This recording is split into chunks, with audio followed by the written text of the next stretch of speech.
Hello, everyone.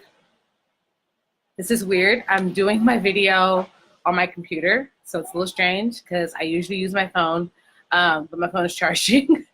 So I just wanted to hop on really quick before I started making dinner. Raise your hand if you're also making sandwiches tonight for dinner because it's so stinking hot. I think we got to about 91 here in Santa Rosa. I'm so hot. I am not turning on anything. We are having sandwiches. Okay, so I'm in a really good mood. See, smile, keep a smile. I'm in a really good mood. I went shopping today with the kids. We usually do grocery shopping once a week. I usually go on Wednesday because the sales start on Wednesday. But because of our trip last week, we have no food. So I had to go shopping today. I ate the last of our food last night. I was like, okay, we're really going shopping for real. So I put in as the heading, the poster for this video is, I am in a good mood. Why? I went shopping with all 3 kids and I actually had fun.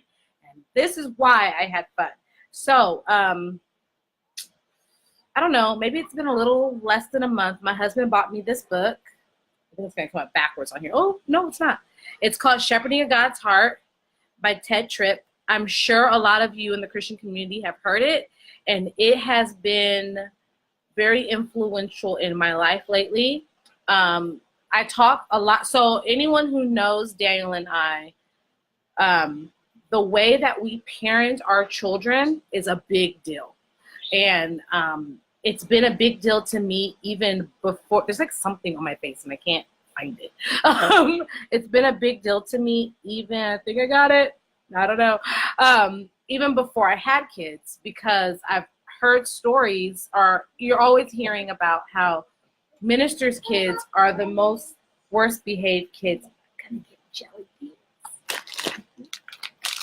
How the ministers' kids are the worst behaved kids.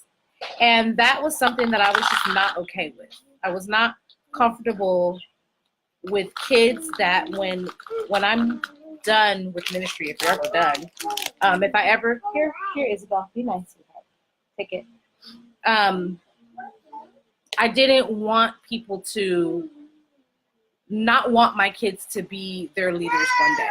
You know, I wanted to know that if I ever did plant a church and my husband and I decided to retire, that I would be able to leave my church to my kids, and they would see characteristics in my kids that would make them comfortable with my kids being the leaders of that church or of that ministry. And that also has a lot to do with the parents. Like if your children are acting a certain kind of a way, that means that there's a certain level of attention that you're not giving your kids, and that our children ought to be our first ministry. So for whatever reason, I end up in a situation that my ministry is growing, but my children are suffering. I mean, to a certain degree, like at a certain point, your kids need to be able to make decisions on their own. But when they're teenagers and when they're little, like my kids are, then it's really important to me that I'm feeding into my kids way more than I'm feeding into church. So anyway, that's why we've been focusing on the book, because the book is really helping me it's really realigning my thought to not focus on just having good behavior or kids that are smart or talented, but in every single thing that we do, I'm focusing on their heart. Okay. So I get a lot that, you know, Stephanie, your kids are great, blah, blah, blah. But Nathaniel is my wild child. Okay. Like, he is just very free-spirited. He's very like, I'm just going to do my own thing, and you're going to have to work with me while I'm doing it. As I speak right now, he's hopping around the house, throwing a hat around. But it's the Nathaniel show, okay? Nathaniel, take the hat back in the room, please. So in the supermarket today, normally if it's hot and it's late in the day and I'm flustered, it's very hard for me to keep my patience. It's very hard for me to parent them in a very godly fashion, right? Like, I think any parent knows what that's like when you're just trying to get through the shopping experience, or whatever it is, Nathaniel, in the room, my love. We're trying to get through this experience like this without losing it. And so reading this book is reminding me that however they're behaving, it has to do with what they believe in their heart, which goes across the board for any person, okay? However you act is a true representation of what's in your heart. So my job as the parent is to shepherd my child's heart and constantly turning them back to the truth of who God is in their life, okay? And like one of the crazy things about that is like, we don't always know for sure if our kids have accepted Jesus in their heart. Like, that's fine. You act like they did until they do.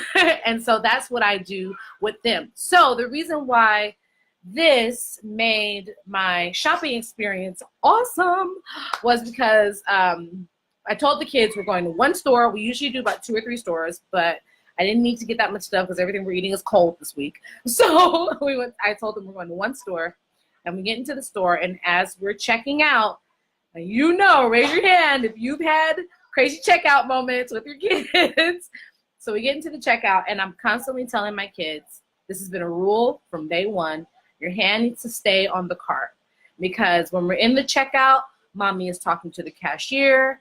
Mommy is making sure that everything that she bought is adding up properly. I'm making sure that they're not shoving all my stuff into one bag. Like, it's 10 cents, I'll buy another bag. Like, so there's so many things that I have to be focused on when I'm in the store, that I'm not saying I can't focus on my kids, but they have to know that mommy's voice is paramount, and you have to keep your hands on that cart. So I turn and I'm talking to him, keep your hands on the cart, keep your hands on the cart, keep your hands on the cart. It wasn't staying there. And so I had to start not addressing the behavior, but I had to start addressing his heart. Son, it's sin when you disobey mommy, because God put mommy in your life to protect you and keep you happy. And when you disobey mommy, you sin against God. And I can't raise you to be a sinner. So it is my job to make sure you obey. So, I mean, that's kind of how I had to keep doing it. So it was just awesome, because just walking through the store, instead of the whole, Nathaniel, get your hand back on that cart, instead of me losing it, going crazy psycho mom, I just gently would put my hand on his shoulder and guide him back to the cart. And I would do the same thing with Joseph. At one point, I had to take away a toy that they brought in the store, because I said, this toy, not that this toy, you're acting crazy because of the toy. No, you're allowing this toy to lead you into sin. So I took away the toy, and I said, I can't allow you to just be in sin. I need you to listen and obey. So I'm taking the toy away so that you can focus on what you're supposed to be doing.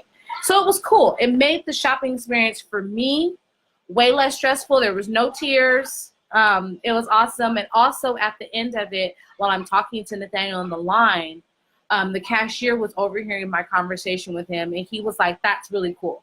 Like, you never really hear parents talk to their kids that way.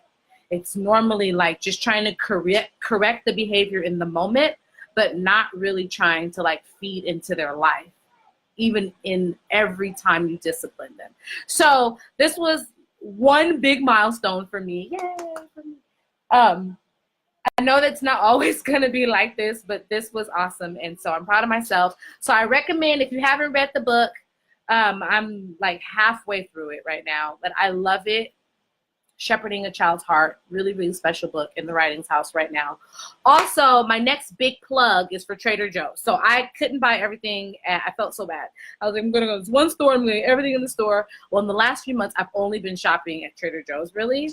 And I just really prefer their produce. The price of their produce is better. It looks better. Yeah, I just couldn't do Smart and Final's produce. I couldn't do it. So I was like, I'm sorry, kids. We're going to have to make another stop. They were cool. Actually, I told them, we're going to Trader Joe's. And they were like, we get lollipops. So that's one big thing that I love about Trader Joe's. Trader Joe's, if you haven't shopped at Trader Joe's, if you haven't been shopping at Trader Joe's because of the cost, the concern of the cost, there are something like really like work out your budget, plan out your meals ahead of time, because you will find that Trader Joe's is actually way more cost effective than shopping at other grocery stores. And I'm on a major budget, and I definitely love going to Trader Joe's for that. But one big thing that I love, the reason why I'm giving them their big shout out today, this is true. Hi, Carlene. This is true. If you go into a Trader Joe's store and you see something, anything, say hi to Nate. Hi, Nate. And you see anything that you want to try, they will open that thing in the store and let you try it. Girl, yes, they will. So I was like, I'm in line, and I see that they got to say hi. Hi. All right, let me bring in Isabel so she doesn't feel left out. Say hi. Okay, hi. All right, back in the room, guys. So there was a bag of jerk plantain chips. I love plantain chips. I don't usually get flavored ones. I usually just get plain old plantain chips. And so the guy, I asked him, I was like, because they're very like sociable at the Trader Joe's I went to. So I asked the guy, like, have you ever tried these? And he was like, oh yeah, we've tried them. And I was like, are they spicy? And he was like, they're not really spicy, but he couldn't really describe to me the taste. And he goes, do you want me to open them? And I was like, yeah, sure. So he opens it. He lets me taste one. He gives one to each one of the kids. I was like, okay. It was awesome. I was like, okay, these are good. I'll get them. He's like, hey, you want them? I was like, yeah, I'll get them. So he took the bag that he opened for me. He rung it up, and then he threw it down into a bin and grabbed me an unopened bag. I was like, you don't have to do that. I'll just buy that one. He's like, no, we're all going to taste them now. And I'm like, oh my gosh.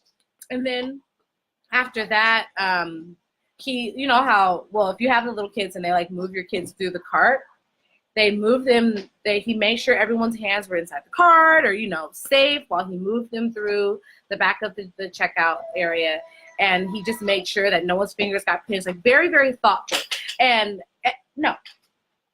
And every single time I've gone to this particular Trader Joe's, every single one of those, this is the one in Santa Rosa over by Costco. Every single one of them have been very thoughtful to my situation, my craziness, to my kids. If we ever buy the fruit leathers, they'll hand me the fruit leathers instead of sticking it in the bag just to make sure I know where they are. Like, they're very, very thoughtful, very, very kid-friendly store. And they even gave my kids, yeah, Santa Rosa Trader Joe's. They even gave my kids scratch and sniff stickers this time. And so, Joseph was like, why are the stickers different? And I was like, because they know how to market to parents.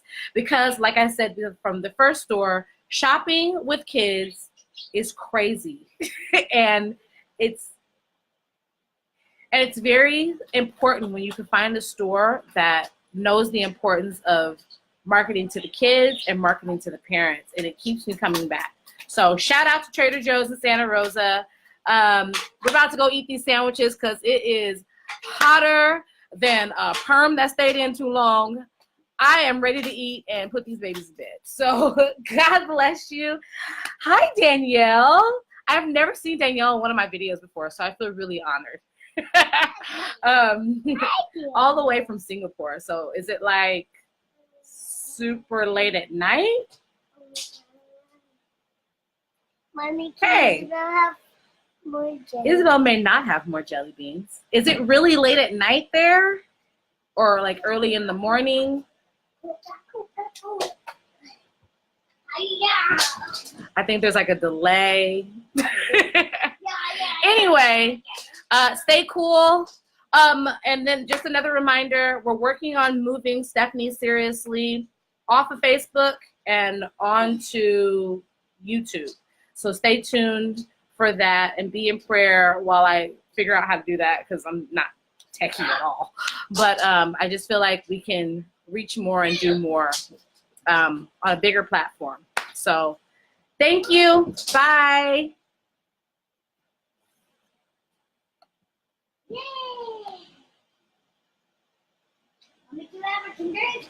No. Why?